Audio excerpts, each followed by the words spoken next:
Please don't do this. Biggest mistakes learning English.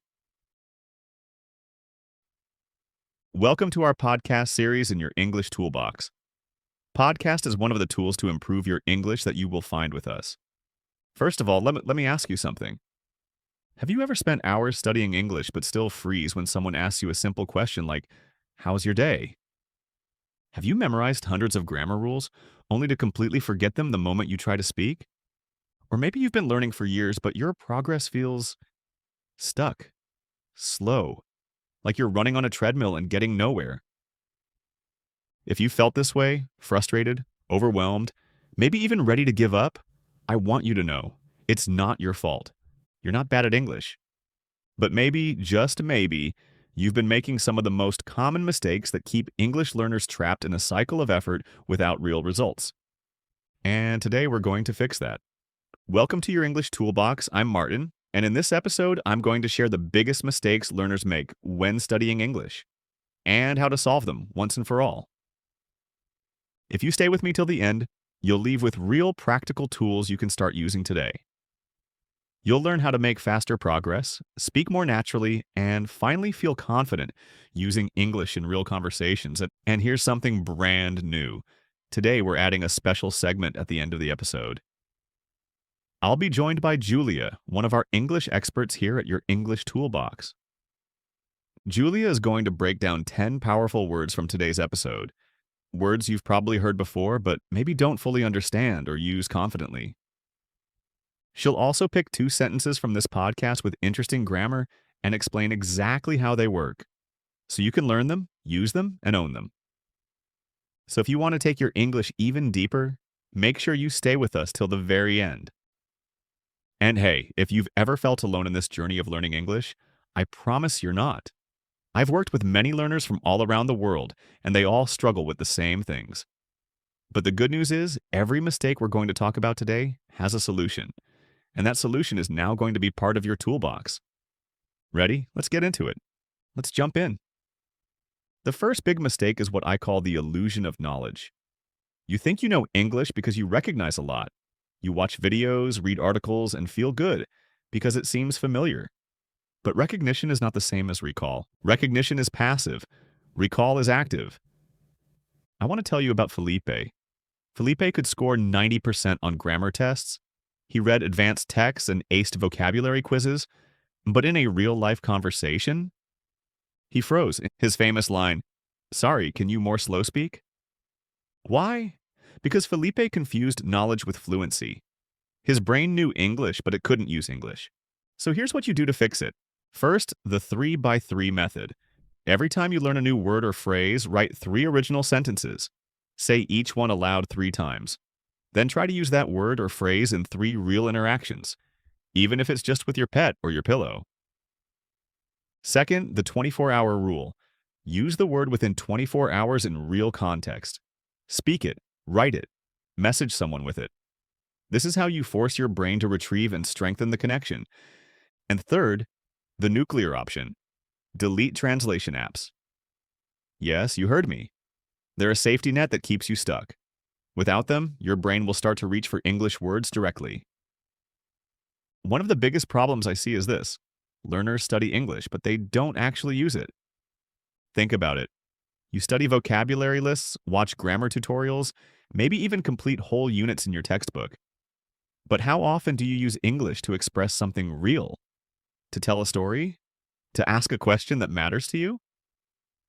I once worked with Diego, a student from Mexico. He had studied English for over 5 years. He could explain complex grammar rules better than most native speakers. But every time he had to speak, he completely froze. Why? Because he never used English in real life. It stayed in the notebook. The fix? Start using English as a tool, not just a subject. Watch videos about things you love in English. Write a message on a forum about your favorite movie. Comment on Instagram posts in English. It doesn't have to be perfect. It just has to be real. Another huge mistake? Being afraid to make mistakes. I know it sounds ironic, right? But perfectionism kills progress. Let me be real with you. If you're trying to speak perfect English, you'll never speak at all. Fear of being wrong is one of the biggest chains holding people back. I had a student named Asma from Morocco. Brilliant. But she didn't speak in class for 3 months. When I asked her why, she said, "I don't want to say something stupid." After a long conversation, I challenged her to make 10 mistakes a day on purpose. You know what happened? She spoke more. She laughed at herself. She grew. 3 weeks later, she was leading class discussions. You want to be fluent? Make more mistakes. Be proud of them. They're not failures, they're your brain growing stronger. Now let's talk grammar. Yes, grammar is important, but here's the thing. Grammar without context is just noise. It's like trying to learn to cook by reading a chemistry textbook. Many students obsess over grammar. They memorize verb charts, learn conditionals, get stuck trying to master the perfect tense. But they can't hold a 5-minute conversation. Why? Because real conversation doesn't come from grammar rules. It comes from phrases, from patterns, from rhythm. Instead of studying grammar like a scientist, study it like a musician. Learn real phrases. Say them out loud. Shadow native speakers. For example, instead of studying how to use had just, practice a sentence like, "I had just gotten home when it started raining." Now that sounds like English. Here's another truth bomb. A lot of learners think they need to study for hours to improve. But what you really need is consistency. 10 minutes a day beats 3 hours on Saturday. Every time. Your brain learns through repetition. Small, regular practice creates deeper learning than occasional marathons. It's just like going to the gym. If you go once a month, you won't see progress. But a few minutes a day, that builds muscle. So I recommend this. Try the 5-5-5 method. 5 minutes reading, 5 minutes listening, 5 minutes speaking out loud. That's it. But do it daily, and I promise you'll start to feel the difference.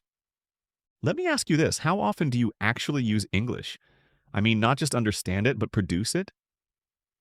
Understanding and producing are two different skills. You can listen to podcasts all day, but if you never speak or write, your fluency won't grow. There was this guy I met in Spain, watched Friends in English for 10 years, understood everything, but in conversation, he couldn't explain what he did for a living. So here's the fix. After listening, speak. After reading, write. Don't just watch. You need to use the language. Summarize what you read. Talk about the podcast you heard. Say it out loud. Express it your way. That's when real learning happens. Let's shift gears a bit. Another mistake I see all the time is using the wrong materials. Be honest. Are you still learning phrases like "the pen of my aunt is on the table"? You've got to learn the English you'll actually use. If you want to work abroad, learn English for your profession. If you love gaming, learn from gaming videos. If you want to travel, focus on everyday conversation. Learning should fit your life, not the other way around. Here's something else a lot of learners give up too early. They expect to become fluent in a few months, and when that doesn't happen, they quit. Let me tell you, fluency is not fast. It's not a straight line. It's more like climbing a mountain, hard at first, slower in the middle, and suddenly you're at the top. So instead of chasing fluency, focus on consistency. Track your wins. Write down the new words you learned. Notice when you understand a podcast you couldn't understand a month ago. Celebrate those moments. They're proof that it's working. Now let's talk about your environment. If you're surrounded by your native language all day, your brain doesn't get the chance to adapt. You're trying to learn English in a Spanish, Japanese, or Arabic world. But you can change that. Turn your phone to English. Follow English creators. Put sticky notes on your fridge with useful phrases. Let English be part of your life, not just your study time. Make it visible, make it normal. Another thing I've seen, and it's a tough one, is people trying to do everything alone. I get it. Maybe you don't have a language partner. Maybe you feel shy. But here's the truth. You can't learn to swim by reading a book in your bedroom. You've got to get in the water. Language is social. Find people to talk to. Use apps like Tandem or HelloTalk. Join an online group. Start a weekly chat with a friend who's also learning. Speaking with others gives you real practice, feedback, motivation, and fun. Learning doesn't have to be lonely. And finally, the last big mistake, not having a plan. So many learners jump from one thing to another, one app, then a YouTube video, then a podcast, then an article, but no direction, no path. That's like trying to build a house without a blueprint. Instead, make a simple plan for the week. Choose 3 things to focus on. Maybe it's learn 5 new travel phrases, practice speaking about my job, and listen to one podcast episode and summarize it. That clarity will keep you moving forward and you'll feel progress, not just activity. So let's review. Use English, don't just study it. Make mistakes and make peace with them. Learn grammar through real phrases. Practice daily, even if it's just 10 minutes. Speak and write, not just listen and read. Use materials that match your goals. Be patient and celebrate small wins. Surround yourself with English. Talk to real people, and finally, have a plan. Each of these changes, even just one, can totally transform how you learn. Before we say goodbye, I want to introduce someone very special, Julia. Julia is an expert in English vocabulary and grammar, and she's here to help you take everything we've talked about today one level deeper. Julia is going to break down 10 words we used in today's episode. Not just their definitions, but how you can use them in different situations, how they change meaning depending on context, and how to make them part of your daily English. Then she'll look at 2 of the most interesting sentences from this episode and explain the grammar behind them. Not boring textbook explanations, but real, clear examples that help you use these structures like a native. If you're ready to upgrade your vocabulary, deepen your grammar understanding, and turn this episode into active learning, stay tuned, because Julia is up next. Let's welcome her. Julia, welcome. It's so good to have you with us. Thanks, Martin. I'm really excited to be here, and I have a fantastic list of words and grammar points from today's episode that we're going to explore together. Awesome. What's our first word? Let's start with freeze. In today's episode, we said, you freeze when someone asks you a question. Ah, yes, that moment of panic. Exactly. Freeze means to suddenly stop moving or reacting, usually out of fear or confusion, like when your brain forgets everything because you're nervous. Happens all the time to learners and even native speakers. Totally. You can also say, I froze during the interview, or my computer froze again. Nice. What's next? Recall. It's the opposite of recognition. You might recognize a word, but can you recall it when you need it? That's such an important distinction. So many learners confuse the two. Right. Recall means to actively bring information back into your mind. You might say, I couldn't recall her name, or I'm trying to recall the details. Okay, hit us with another one. Sure. How about trap? In the podcast, you said learners get stuck in a trap of passive learning. A trap is something that catches you or keeps you stuck. A common collocation is fall into a trap. So you could say many students fall into the grammar trap. Exactly. Next is perfectionism. It's that feeling that everything you say has to be perfect or it's not good enough. That's such a big mindset issue. Definitely. Perfectionism often leads to fear of speaking. It's better to aim for progress, not perfection. What about something more motivational? Sure. Breakthrough. It means a sudden and important discovery or improvement. Like, after months of speaking practice, she had a breakthrough. Great, let's do a few more. Cramming is next. To cram means to study a lot in a short time. Not very effective long term. I used to cram the night before every exam. You're not alone.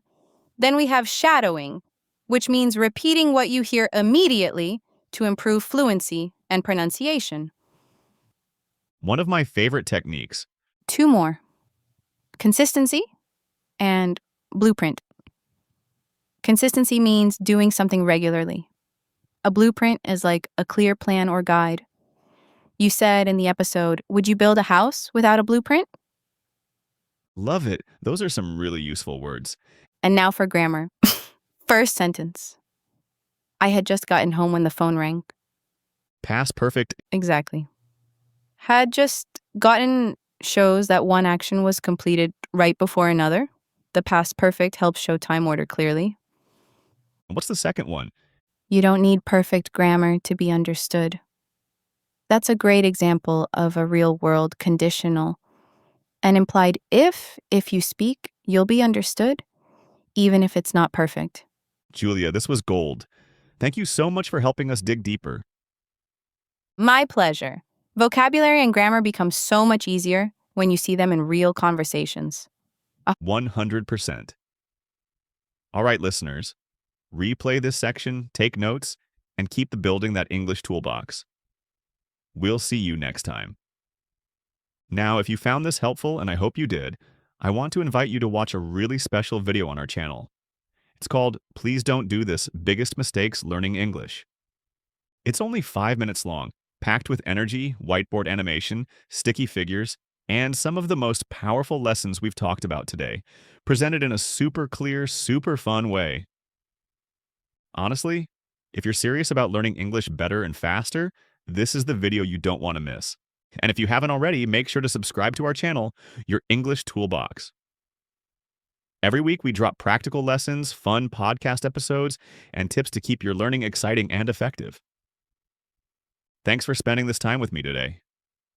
You're doing great just by listening. You're moving forward. Keep building your English toolbox, and I'll see you in the next one. Take care.